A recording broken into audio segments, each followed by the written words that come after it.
कौन था महाबली भीम के पौत्र, घटोत्कच का पुत्र और महाभारत का अनसुना नायक? यह कहानी है वरवरिक की, उस महायोद्धा की जिसने अपना शीश दान कर दिया पर अपना वचन कभी नहीं तोड़ा। महाभारत केवल एक युद्ध की कथा नहीं, बल्कि असंख्य चरित्रों की प्रेरणादायक गाथा है। हर पात्र की अपनी अलग छाप है, लेकिन कुछ ऐसे हैं जिनकी आभा समय के पार भी चमकती रहती है।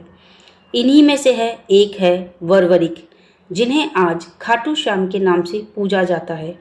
उनकी माता अहिलावती ही उनकी पहली गुरु थी, जिन्होंने उन्हें न्याय और धर्म के मार्ग पर चलने की शिक्षा दी। वरवरिक महादेव के अनन्य भक्त थे। घोर तपस्या के बाद भगवान शिव ने उन्हें 3 अमोघ बाण प्रदान किए, जिनकी शक्ति अद्वितीय थी। इसी कारण उन्हें 3 बाणधारी भी कहा जाता है। एक दिन माँ अहिलावती ने समझाया, पुत्र, युद्ध वही है जिसमें न्याय और धर्म की विजय हो। वरवरिक ने सिर झुकाकर वचन दिया, माँ, मैं सदैव निर्बल का साथ दूंगा। 3 बाणों की अद्भुत शक्ति। वरवरिक के 3 बाणों में अद्भुत शक्ति थी। पहला बाण शत्रु को चिन्हित करता, दूसरा मित्र को और तीसरा बाण पहले बाण द्वारा चिन्हित शत्रुओं का संहार कर देता। वरवरिक आदि विश्वास से कहते थे, मेरे ये 3 बाण ही मेरी सबसे बड़ी शक्ति है। इनके सहारे मैं एक ही दिन में युद्ध का अंत कर सकता हूँ। महाभारत युद्ध आरंभ होने से पूर्व वरवरिक ने अपनी माँ को वचन दिया था कि मैं सदैव हार रहे पक्ष का साथ दूंगा।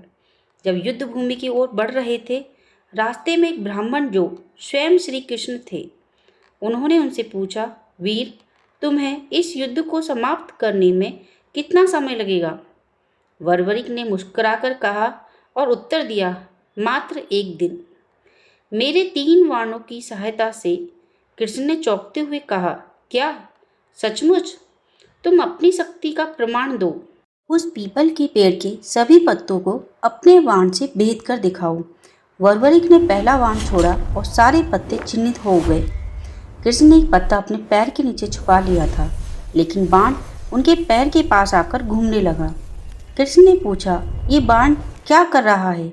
वरवरिक मुस्कुराए, शायद आपके पैर के नीचे भी एक पत्थर छुपा हुआ है। कृष्ण ने गंभीर स्वर में पूछा, तुम किस पक्ष से युद्ध करोगे? वरवरिक बोले, माँ को वचन दिया है, जो हार रहा होगा उसी का साथ दूंगा। कृष्ण ने समझाया, सोचो, अगर तुम पांडवों का साथ दोगे तो कौरव हारने लगेंगे, फिर तुम कौरवों का साथ दोगे तब पांडव हारने लगेंगे। इस प्रकार तुम दोनों पक्षों का संहार कर दोगे और अंत में केवल तुम ही शेष रह जाओगे। वरवरिक चौंक उठे, तो फिर धर्म की रक्षा कैसे होगी प्रभु? कृष्ण ने कहा, यदि तुम्हें युद्ध में भाग लेने से रोका जाए तभी युद्ध का संतुलन बना रह सकता है। मैं तुमसे तुम्हारा शीश दान में मांगता हूँ। वरवरिक ने हाथ जोड़कर कहा, हे ब्राह्मण देव, कृपया अपनी असली पहचान प्रकट करें। कृष्ण ने अपना विराट रूप दिखाया। वरवरिक ने नतमस्तक होकर कहा, हे प्रभु, मेरा शीश आपके चरणों में अर्पित है, पर मेरी एक विनती है, मुझे पूरा युद्ध देखने का अवसर दें। कृष्ण ने सहमति दी और वरवरिक ने अपना शीश काटकर कृष्ण को समर्पित कर दिया। कृष्ण भगवान ने वो शीश एक पहाड़ी पर रख दिया, जहाँ से वरवरिक ने संपूर्ण महाभारत युद्ध देखा। वरवरिक से खाटू श्याम तक युद्ध के पश्चात श्री कृष्ण भगवान ने कहा, हे वरवरिक, धरती पर तुमसे बड़ा दानी कोई नहीं। तुम्हारे दरबार में जो भी सच्चे मन से मांगेगा उसे मिलेगा।